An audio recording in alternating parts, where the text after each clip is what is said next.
Right now, you think you're watching this video. You're not. You're watching a memory of it. The light coming off this screen hit your eyes about 1/10 of a second ago. And by the time any of it became something you could actually experience, a conscious moment, the thing you'd call seeing, the real event was already over. Gone. Slid into the past while you weren't looking. What you're feeling as this is happening right now is a reconstruction. Something your brain assembled after the fact, then quietly stamped with the wrong time. Labeled now, so convincingly that you have never, not once in your entire life, caught it in the lie. And here is the part that should bother you a little. There is an instruction repeated in 10,000 meditation apps and self-help books and well-meaning podcasts. Be present. Live in the now. Stop dwelling on the past. Stop racing into the future. Just be here. And for decades, quietly, in journals most people never read, neuroscientists have been discovering that this isn't a difficult spiritual achievement that a few enlightened people manage and the rest of us fail at. It's a physical impossibility. The present moment is a place no conscious being has ever visited. Not the Buddha, not you, not anyone who has ever lived or ever will. We are, every single one of us, living in the past. The only real question this video is going to answer is, how far back? And what it means that the you hearing these words is always, permanently, structurally, with no exception ever recorded in the history of neuroscience, a fraction of a second too late to the world it thinks it's living in. I should warn you up front, this one has a strange ending. It starts as a video about your eyes, and somewhere in the middle, it stops being about seeing at all, and becomes about something much more uncomfortable. About whether you actually decide anything. About what the word now even means in a universe that, as far as physics can tell, doesn't seem to have one. I'm not going to land on a comforting note. If that's not what you're here for, no hard feelings. Close the tab. For everyone else, let's find out how late we really are. Let me start with the easy part. The part that's just true and a little bit funny, before it gets genuinely weird. The world reaches you late. All of it. Always. Light is fast, sure, but it still takes time to cross the room. Sound is slow enough that you've felt the lag yourself. Lightning, then the count, then thunder. But that's not even the interesting delay. The interesting delay is happening inside you, in the meat. When light lands on your retina, that's not seeing. That's just the front door. The signal then has to be converted into the electrochemical language your nervous system speaks. Crawl down the optic nerve, get routed and processed through layer after layer of cortex, and only at the very end of that assembly line does it become a thing you're aware of. A picture. A moment. And that assembly line takes time. By most estimates, somewhere on the order of 100 milliseconds for a visual signal to go from your retina to your conscious awareness. The number wobbles depending on how you measure it. Call it 80 to 150. But it's never zero. It is never, ever zero. 1/10 of a second doesn't sound like much. Hold that thought though, because I'm going to keep coming back to it, and by the end, it's going to feel enormous. Here's where your body gets genuinely absurd. You are not synchronized with yourself. Think about this. The nerve running from your big toe to your brain is long.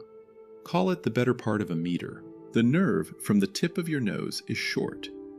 Signals travel along these nerves at a finite speed. Which means, and this is real, this is not a metaphor, if someone simultaneously taps your nose and your toe, the toe signal arrives at your brain noticeably later. Your two body parts are reporting in from different distances, like correspondents in different time zones phoning in to a newsroom. And yet, when you stub your toe and your face flinches at the same time, you don't experience them as separate events. You feel one unified moment. One now, with everything in it, perfectly stitched together. So somebody is doing the stitching. Somebody is waiting for the late signals, holding the early ones, and assembling a single coherent moment that feels seamless. That somebody is you, or rather, the part of your brain that builds the thing you call you. And to do it, it has to wait. It has to buffer. Pay attention to this next part, because it's the hinge the whole video swings on. If your brain just showed you the buffered past, the signal as it actually arrived, a tenth of a second stale, you would be dead. Quickly. You'd reach for the coffee cup where it was a tenth of a second ago and knock it over. You'd try to catch a ball and your hand would close on empty air behind it. A tenth of a second, at the speed a thrown rock or a swung fist or a braking car moves, is the difference between catching it and wearing it. A purely delayed creature is a clumsy creature, and a clumsy creature out on the savannah is lunch. So evolution did not let your brain settle for showing you the past. It did something much stranger. Something that, the first time I really understood it, made me put the book down and stare at the wall for a while. The philosopher William James had a name for the slice of time you feel as the present. He called it the specious present. Specious, as in deceptive. Looks legitimate, isn't. Because what feels like a single sharp instant, a knife edge of now, is actually a smeared out window. A little duration that the brain treats as one moment. James saw this more than a century ago, just by paying very close attention to his own mind. He didn't have the machines. He just noticed that now has width, that it's a room, not a point. He just didn't know yet what was going on inside the room. We do now, sort of, and it's worse than he thought. There's a model from a team of researchers, Herzog, Kammer, and Charnowski, published in PLOS Biology in 2016, that pushes this to its logical extreme. They argue that conscious perception isn't a smooth, flowing stream at all. The smoothness is the illusion. Underneath, your brain processes the features of the world unconsciously, at high speed, and then dumps the finished result into your awareness in discrete chunks. Snapshots. Frames. And the lag between a thing happening and that frame appearing in consciousness can run, in their model, up to around 400 milliseconds. Sit with that. Not a tenth of a second, closer to half. The film of your life might be playing on a delay of up to 400 milliseconds, frame by frame, and the projector is so good at hiding the gaps between frames that you have spent your entire life convinced you're watching reality live. So that's the problem. A delay this big should make you a fumbling, helpless animal. It doesn't. You catch the ball. You dodge the punch. You snatch the falling phone out of the air without thinking. How? This is the first big turn, and it's the foundation of everything else. The answer is that your brain does not show you the past. It shows you its best guess of the present. Let me say that again slower, because it sounds small, and it is not small. Your brain takes the stale information that arrived a tenth of a second late, and instead of just presenting it to you, it runs the math forward. It extrapolates. It says, the ball was here, moving this fast, in this direction, so by the time my human actually experiences this, the ball will be there. And it paints there. It shows you a prediction, dressed up as a perception, timed to cancel out the delay.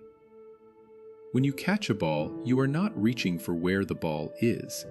You can't be. That information doesn't exist in your head yet. You are reaching for where your brain calculated the ball would be. And the reason it feels so effortless, so live, so obviously real time, is that the forecast is usually right. The simulation matches the world closely enough that you never notice you're living inside a simulation. Try this, actually. Next time something falls off a table and you grab it before it hits the floor, and you will, your body's terrifyingly good at this, register for 1 second how impossible that should be given everything I just told you. You did not see the object fall and then react. There wasn't time. You saw a forecast of the fall. Your hand was already moving to the predicted endpoint, and the catch happened in a future your brain had already rendered. This completely reframes what kind of organ is sitting in your skull. The brain is not a camera. It's not a window. It is not a passive device that receives reality and reports it faithfully. It is a prediction machine. It is running, continuously, a real-time simulation of the world, and what you experience, all of it, the entire glittering show of your conscious life, is the simulation, not the input. The input is just error correction. Notes in the margin. This is the spine of the book that this whole video is built around, and I want to introduce it properly, because I'm not a neuroscientist. I'm a person who fell down a hole reading this thing and couldn't climb back out. The book is Your Brain is a Time Machine by Dean Buonomano. He's a neuroscientist at UCLA, and he came out in 2017. And full honesty, it's not always an easy read. He's a working scientist, not a professional storyteller, and there are passages where I had to go back 3 times. But the central idea is one of those things that, once it's in your head, you can't get it out. His claim is that the deepest, most fundamental purpose of the brain, the reason it evolved, the thing it's actually for, is not perceiving the present. It's anticipating the future. Predicting what will happen, and crucially, when. Everything that makes a human. Tools, agriculture, language, planning a hunt or a harvest or a retirement. Every bit of it rests on a brain that can model what hasn't happened yet. The brain doesn't just tell time the way a clock does. It constructs the very sense that time is flowing. The feeling that there's a moving now, sliding forward, leaving a past behind it. Buonomano's argument is that this feeling is something the brain makes. A time machine, in the sense that it builds time as an experience. Hold on to that. The brain constructs the flow of time. Because near the end of this video, that idea is going to collide with physics. And the collision is going to leave a mark. But first, I have to show you the second turn. Because if the first surprise was that your brain predicts forward to cover the delay, the second one is that it also reaches backward and edits the past you already lived. I know. Bear with me. Here's where it gets strange. Everything so far, the delay, the prediction, you could squint and call it sensible engineering. The next part is not sensible. The next part is your brain straight up falsifying the record. And we can prove it, on demand, using your own eyes and your own skin. Let me start with the experiment that, for me, is the keystone. The one that made the whole thing click into something disturbing. It's called the flash lag effect, and the people who really cracked open what it means were David Eagleman and Terence Sanowski, working at the Salk Institute, published in Science in the year 2000. The setup sounds like nothing. You've got a moving object, say a ring sliding across a screen, and at the exact instant the moving ring is at a certain spot, you flash a stationary dot right inside it. Same position, same moment. The dot flashes precisely where the moving ring is. What do people see? They see the dot lagging behind the ring. The moving thing appears to be ahead of the flash, even though, physically, they were in the same place at the same time. Why? Because of everything we just covered. The brain is extrapolating the moving object forward to cancel the delay. But the flash is sudden and unpredictable, so it can't be extrapolated. There's nothing to predict. So the moving object gets shoved into its forecasted future position, and the poor flash just sits there, stuck in the literal present, and you perceive a gap that doesn't physically exist. But that's not even the disturbing part. Eagleman dug into the timing, and what he found is that your brain waits, roughly 80 milliseconds. And it uses information from after the flash to decide what you saw at the moment of the flash. The thing that happens next changes what you experience as having happened before. He gave this its own name because the old word didn't fit. We have prediction, guessing forward. This is the opposite. He called it postdiction. Your brain editing backward. Remember that number, 80 milliseconds. Remember the word, postdiction. They both come back. Eagleman has this analogy I think about constantly. He compares conscious awareness to a live television broadcast, the kind they label live but actually run on a delay of a few seconds. Why the delay? So the editors have a moment to catch something, to bleep a word, to cut away. The broadcast is technically of the present, but it's a present that's been held back just long enough to be edited before it airs. And Eagleman's argument is, that is exactly what your brain is doing with reality. The now you're experiencing is on an editorial delay. It's being assembled, checked, and corrected before it's allowed into your awareness. There's a line of his, paraphrasing, that I find genuinely hard to shake. What you think you're seeing right now is actually being shaped by what happens next. Read that again. What you're seeing now depends on what happens next. The future is editing your present before you get to experience it. Now, if it were just one weird trick with dots on a screen, you could shrug. It's not. Your skin does it too. There's an illusion from 1972, Geldard and Sherrick, also in Science, with a name I love, the cutaneous rabbit. Here's how it goes. They tap you a few times rapidly on the wrist, then a few rapid taps near your elbow. Just two locations, wrist and elbow. But what you feel is a series of taps hopping up your forearm in between. Little phantom touches at points along your arm that nothing ever touched. The sensation literally hops like a rabbit from wrist to elbow, landing in places no one made contact with. And researchers, Blankenberg and colleagues in 2006, put people in an fMRI scanner and watched this happen. And here's the kicker.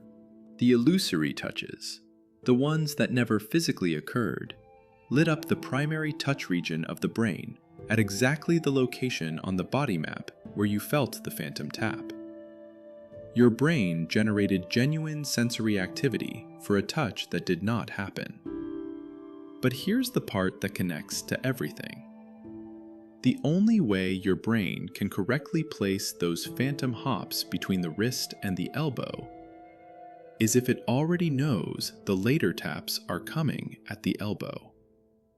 It has to know the destination to draw the path, which means the experience of those in-between taps could not have been written in real time.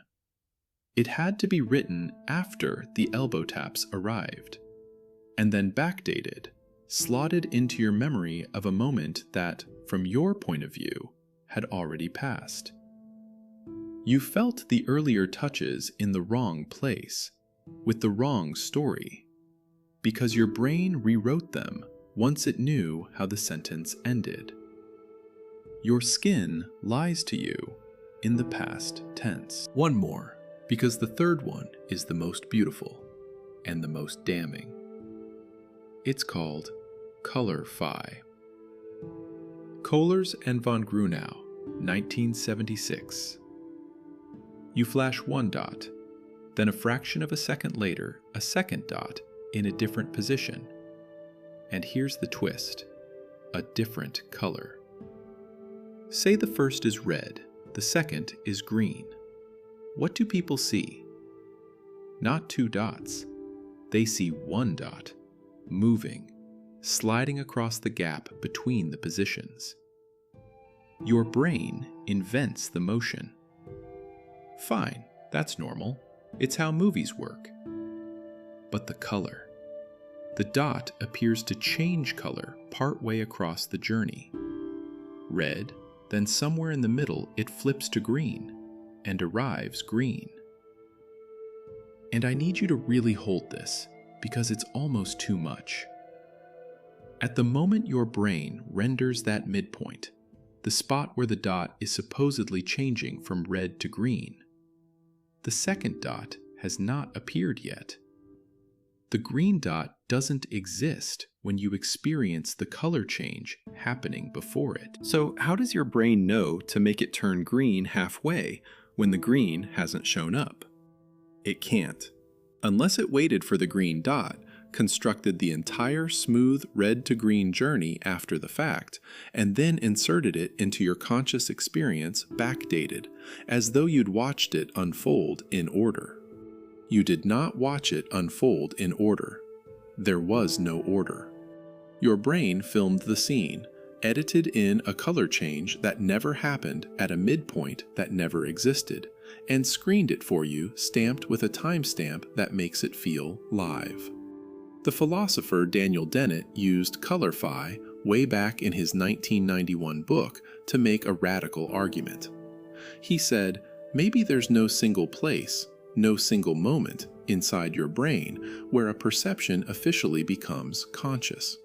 No finish line where the signal crosses over and now it's now. Instead, there are multiple drafts of what's happening being edited in parallel, and the question of which draft is the real conscious one, and exactly when it became conscious, that question might just not have a clean answer.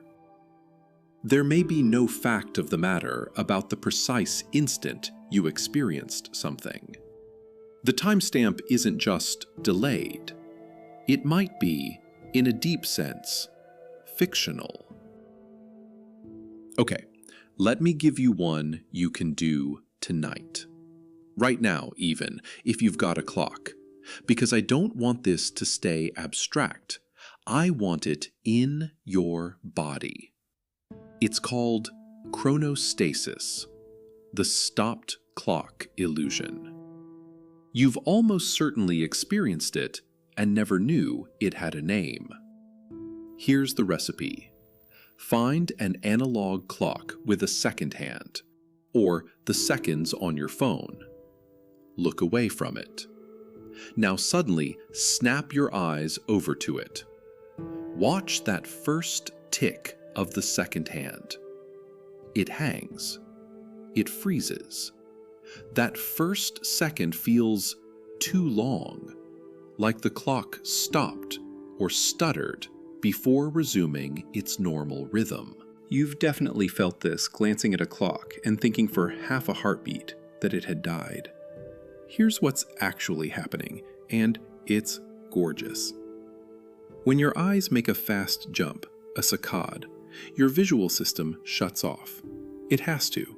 Otherwise, the world would smear into nonsense as your eyeballs whip across the room. This is called saccadic suppression.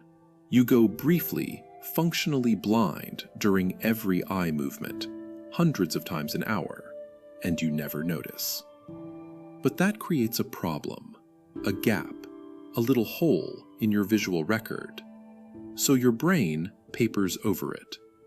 It takes the first clear image after your eyes land, and it backdates that image to fill the blind gap, pretending you were seeing the clock the whole time your eyes were in flight. And because it's stretching that one frozen image to cover the blackout, the first interval feels too long. Yarrow and colleagues measured it in Nature in 2001. The overestimate runs somewhere around 100 to 200 milliseconds. So when you do this, and please do, it's free, understand exactly what you're catching. You are watching your own brain in real time paper over a hole in your timeline. You're seeing the edit, the seam, the place where the now you experience was stitched together out of something that wasn't there. It is the closest you will ever come to catching the machinery in the act. So here is where we've arrived, and I want to make it stark before we turn the corner. Perception is not received, it is produced. Your brain predicts it forward to cover the delay, and edits it backward to make it coherent, and then backdates the whole package so it feels like it's arriving live. Now is a manufactured product. And like every manufactured product, it has a production lag. One you have never been allowed to see.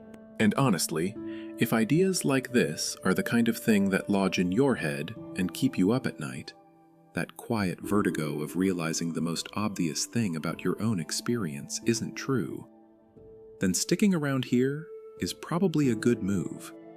Because where we go next is genuinely stranger than anything so far. This little channel exists because enough people decided that being unsettled by something true beats being comforted by something false. If that's your kind of trouble, come along. It gets deeper from here. Because now I have to ask the question that turns this from a fun fact about your eyes into something that might keep you awake. What if the delay doesn't stop at perception? What if it doesn't just affect what you see? What if it reaches into what you decide? This is the moment the video stops being about seeing. From here on, it's about you, the one doing the deciding, the author, supposedly, of your own actions.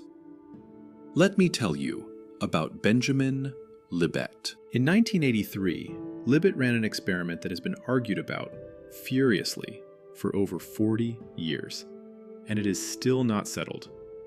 The setup is simple, almost crude. You sit a person down and tell them, whenever you feel like it, just flex your wrist. No cue, no instruction about when, purely your own spontaneous decision on your own schedule. And while they do it, two things get recorded. One, electrodes on the scalp tracking electrical activity in the brain. Two, the person watches a fast-moving clock, a dot sweeping around a dial, and their one job is to note the exact position of the dot at the instant they consciously decided to move. The moment the will fired. The moment they thought, now. So you've got 3 timestamps. When the brain activity starts ramping up, when the person says they consciously decided, and when the muscle actually moves. Common sense says the order is obvious. First I decide, then my brain executes the decision, then my hand moves. The conscious will is the first domino. That's what it feels like every time, your whole life. You decide, therefore you act. Here's what Libet found. There's a specific brain signal called the readiness potential, first discovered by two German scientists, Kornhuber and Dicke, back in 1965. A slow buildup of electrical activity that precedes a voluntary movement. In Libet's data, that readiness potential began about 550 milliseconds before the muscle moved. Over half a second of brain preparation ramping up before the action. And the conscious decision? The moment the person says they decided to move? That came in at around 200 milliseconds before the muscle moved. Do the subtraction. The brain started preparing to move roughly 350 milliseconds, a third of a second, before the person was consciously aware of deciding to do anything. Let that sit for a second. The reading that dominated for 30 years was a sledgehammer to the soul. The brain decides first. The conscious you finds out afterward. The feeling that you decided to move your wrist is a press release issued after the decision was already made downstairs, in machinery you have no access to. You are not the author of your actions. You're the spokesperson. You get handed the statement and you read it out, sincerely believing you wrote it. And it gets worse, because there's a second half-second problem in Libet's work, and it ties directly back to everything we said about postdiction. In separate studies, including ones done on awake neurosurgery patients with their cortex exposed, which is as wild as it sounds, Libet argued that for a sensation to actually become conscious, the brain needs roughly 500 milliseconds of continuous activity. Half a second of sustained processing before an experience crosses into awareness. They called it neural adequacy. But, and here's the impossible part, we don't feel a half-second lag on our sensations. Touch something, and it feels instant. So how does the brain reconcile a half-second processing requirement with the feeling of instant experience? Libet's answer was a thing called subjective backward referral, antedating. The brain takes the experience, which only became conscious after that half-second of buildup, and it timestamps it backward, refers it back to the moment the very first signal arrived, a tiny fraction of a second after the stimulus. So the delayed experience gets retroactively labeled with an early time, and therefore feels simultaneous with the event that caused it. In plain language, your brain falsifies the timestamp on your own life. Deliberately, systematically, to hide the lag from you. Not as a bug, as a feature. The seamlessness of your conscious existence is a forgery, and backward referral is the forger's signature. Now, I was maximally skeptical when I first read the Libet stuff, because it gets quoted everywhere by people who want to sound deep, and whenever something is that quotable, I get suspicious. And you should too.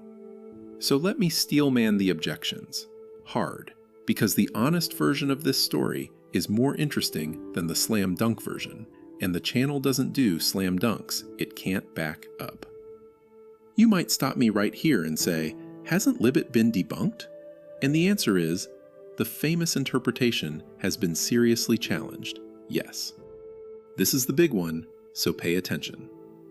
In 2012, Aaron Schurger, with Jacobo Sitt and Stanislas Dehaene, published a reinterpretation in PNAS that has genuinely shaken the original reading. Their idea is called the stochastic accumulator model, and it goes like this. What if the readiness potential isn't the brain deciding before you do? What if it's just noise? Ordinary background neural activity, drifting up and down at random, the way any noisy system fluctuates.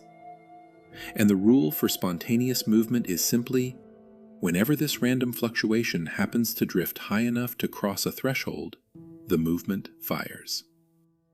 Now here's the clever, almost sneaky part. In Libet's setup, you can only line up the data by working backward from the moment of movement. And if you take a bunch of random fluctuations, and you only keep the ones that crossed the threshold, and you average them all aligned to the moment they crossed, you will get a curve that slopes smoothly upward. It looks exactly like a deliberate building decision, but it's an artifact, a mirage created by how you stacked the data. There was no early decision. There was just noise that eventually, randomly, tipped over the edge. And on this model, the real decision, the actual commitment, happens late. Much closer to the moment of conscious awareness than Libet thought. Which means Schurger's work doesn't slam the door on free will, it reopens it. So the honest story is not, the brain decided before you, case closed, you're a robot. The honest story is, the classic interpretation is hotly contested, and has been for over a decade. And one of the leading alternatives actually rescues some room for the conscious self. I'd be lying to you if I pretended this was settled. It isn't. But, and this is the part I find genuinely more haunting than the original, notice what survives no matter which side wins. If Libet was right, an unconscious decision fired before you knew. If Schurger is right, unconscious random noise crossed a threshold before you knew. Either way, the thing that actually pulled the trigger on your movement was not the conscious you. The throne where you imagine yourself sitting, in command, making the call, is occupied by something you don't have direct access to. Whether that something is a hidden decision or a roll of neural dice, the version of you that narrates your life, the inner voice that says, I chose this. That voice is downstream. It's getting the memo. It is not the uncaused first cause it feels like it is. And that reframe is stronger than the old determinist version, precisely because it survives the debunking. Libet himself, by the way, refused to conclude we're puppets. He found an escape hatch, and I love it because it's so human. He said, fine, maybe consciousness can't initiate the action. The starting gun goes off downstairs. But there's a window, maybe 100 to 150 milliseconds, between when the action is prepared and when it actually executes. And in that window, he argued, consciousness might be able to veto it, to say no, to slam the brake. He called it free won't. Not a typo, free won't. So maybe you're not the author of your actions. Maybe you're the editor. You don't write the impulses. They bubble up from below, unbidden. But you get a fraction of a second to strike them before they make it to print. A power of negation, not creation. You're not the driver. At best, you're the passenger who's allowed to grab the emergency brake. Whether even that survives Schurger is, honestly, an open question. But there's something dignified about Libet fighting for that little window. The last scrap of you in the machine. All right, step back with me, because we need to pull the camera all the way out now, past vision, past decision, to the whole of what perception even is.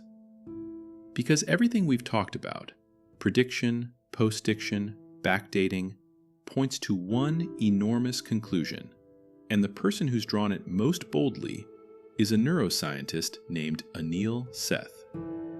His 2021 book is called Being You, and it has a slogan that I think is one of the most important and most unsettling sentences in modern brain science. Seth says that perception is a controlled hallucination.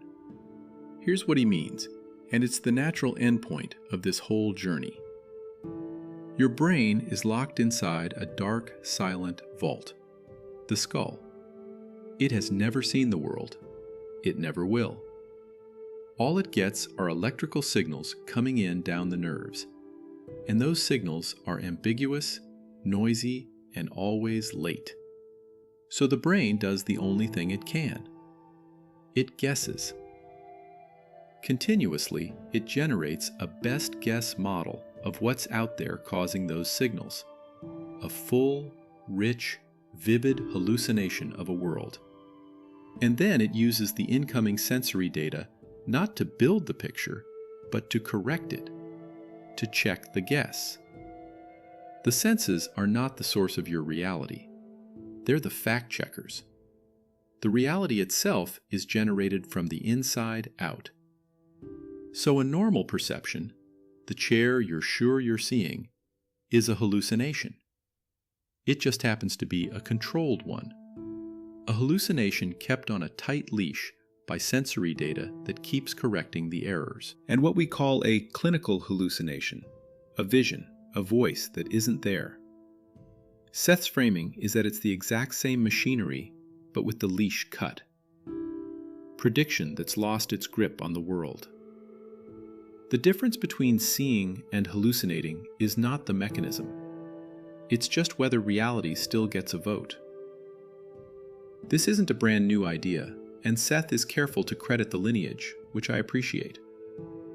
It goes back to Hermann von Helmholtz in the 19th century, who proposed that perception is a kind of unconscious inference, that we're constantly, without knowing it, drawing conclusions about a world we can't directly access. And it's grown into the modern framework called predictive processing, which the philosopher Andy Clark laid out in beautiful depth in his book Surfing Uncertainty in 2016. The idea that the brain is fundamentally a prediction engine, and that perception, action, even thought are all the same process of minimizing the gap between what it expects and what it gets. And if you want the single cleanest proof that perception is constructed and not received, Seth reaches for the one you already know: the dress. A few years back, the internet tore itself apart over a photograph of a dress that some people saw as white and gold, and others saw as blue and black. Same photograph, same photons hitting every retina, and two completely different, completely confident realities. The reason is that your brain is making an unconscious guess about the lighting in the scene and subtracting it, and different brains guess differently. It was, briefly, the whole world staring at undeniable proof that we don't see what's there. We see what we predict is there. You are not reading reality off the world. You are projecting your best guess onto it, and the world only gets to argue at the margins. Most of what you see right now is coming out of the back of your own head. Now, I could end it here. It would already be a strange video. Your eyes lie, your skin lies, your sense of deciding might be a story, and your whole reality is a leashed hallucination. That's plenty, but I promised you it gets stranger. And this is where I bring in the other building. Because so far, everything has been about the brain, about the limits of a particular kind of meat. And the obvious comeback, the one a smart person makes, is, okay, sure, the brain can't deliver the present perfectly, but the present is still out there.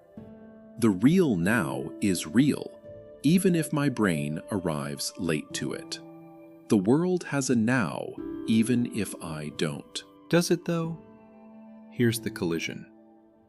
Physics, completely independently, in a totally separate field, with totally different tools, having never heard of Libet or the cutaneous rabbit, physics has its own problem with now. And it's arguably worse. It starts with Einstein. One of the deepest results of relativity is that simultaneity is relative. There is no universal agreed-upon present moment that everyone shares. Whether two distant events happen at the same time literally depends on how you're moving. Two observers moving differently will genuinely disagree about whether two events were simultaneous, and neither of them is wrong. There is no master clock for the universe. There's no cosmic now ticking forward that everyone, everywhere, is riding together. The present moment, as a single slice of reality that the whole universe shares, physics says it doesn't exist. And this leads to a view of reality called the block universe, or eternalism. On this picture, the past, the present, and the future all simply exist equally. The universe isn't a movie playing forward with a now frame lit up and the future not yet filmed. It's more like the entire film, all the frames, already laid out in a four-dimensional block.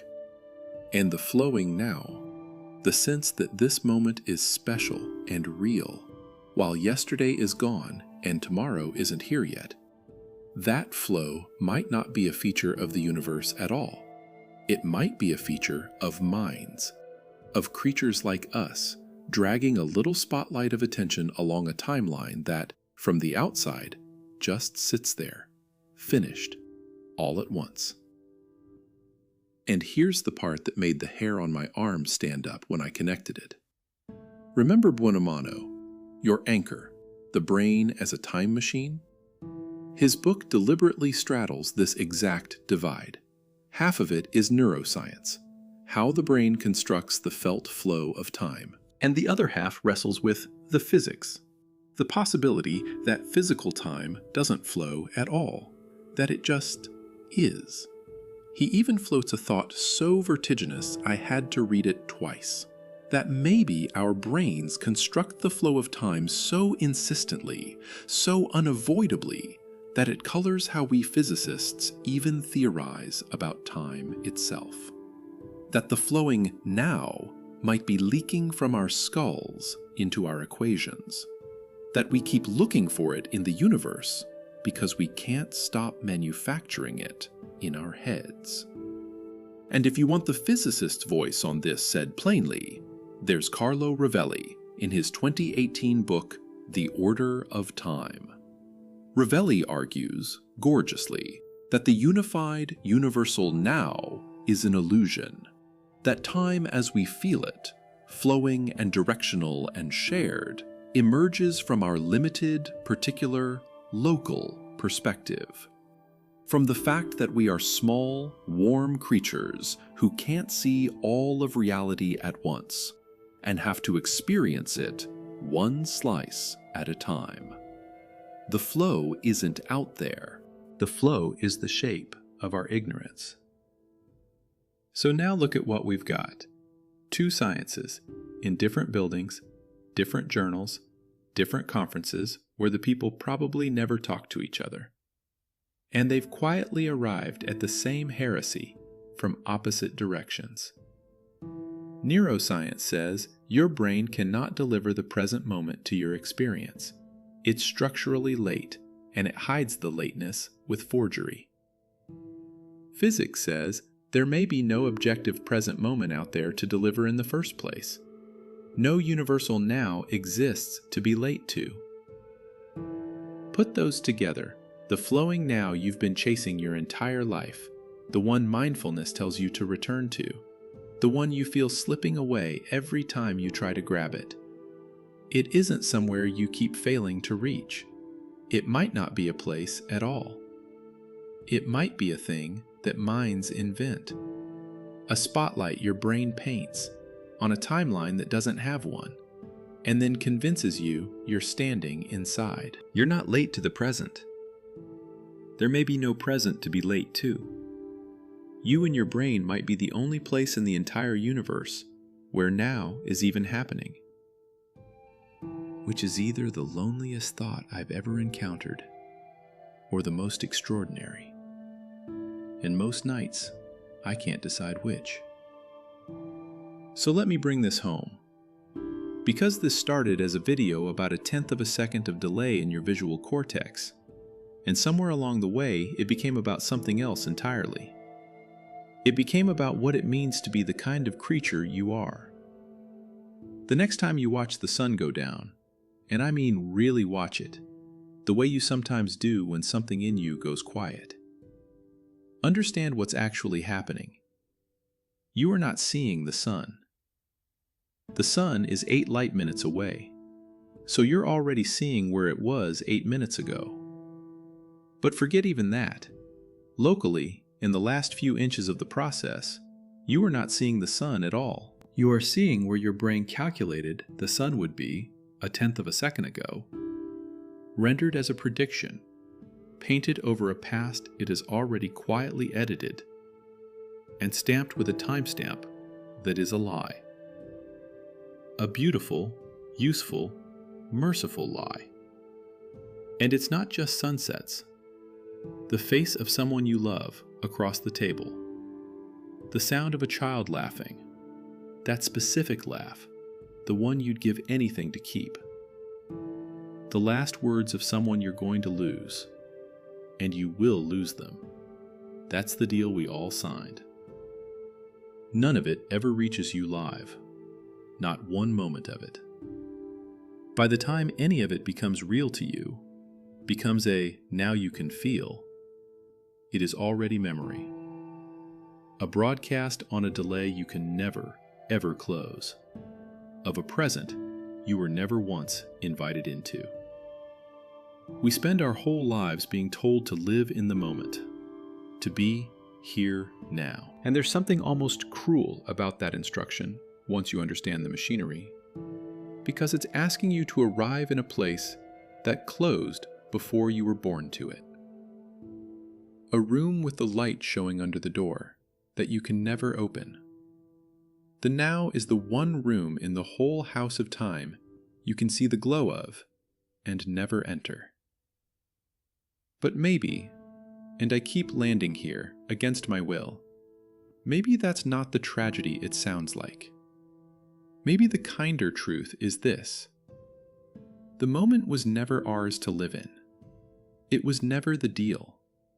We don't witness our lives in real time, like spectators at a show that's happening now. We're not spectators at all. We arrive, always, a heartbeat late. And out of that delay, out of that lag, out of the gap between the world and ourselves, we build the only now a mind has ever known. The present isn't something we find. It's something we make, constantly, frantically, beautifully, 1/10 of a second after the fact, for our entire lives. You have never touched the present moment. You never will. And yet here you are, building one, right now, out of a past that's already gone, reading these words a fraction of a second late, in a now that exists nowhere in the universe except inside the warm, dark room of your own skull. That might be the most human thing there is.